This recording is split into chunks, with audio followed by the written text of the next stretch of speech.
कोसलेशाय मन्दहासदासपोषणाय वासवादिविनुतसद्वराय मङ्गलम्।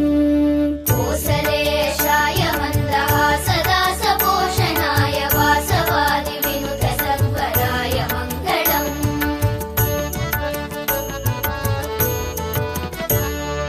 चारुकुङ्कुमोपेतचन्दनादिचर्चिताय हारकटकशोभिताय भूरि मङ्गलम्। चारुकुङ्कुमोपेतचन्दनादिचर्चिताय हारकटकशोभिताय भूरि मङ्गलम्।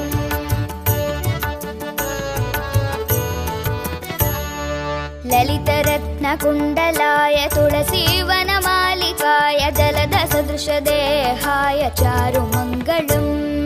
ललितरत्नकुण्डलाय तुलसीवनमालिकाय जलदसदृशदेहाय चारुमङ्गलम्।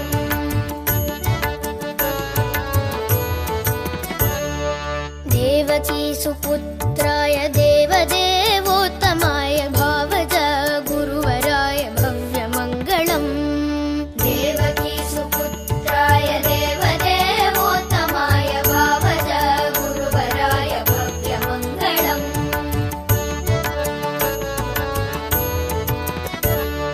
पुण्डरीकाक्षाय पूर्णचन्द्राननाय अण्डजातवाहनाय अतुलमङ्गलम्।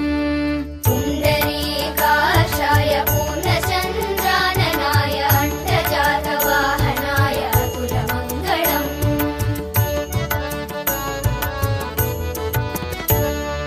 विमलरूपाय विविधवेदान्तवेद्याय सुमुखचित्तकामिताय शुभ्रमङ्गलम्।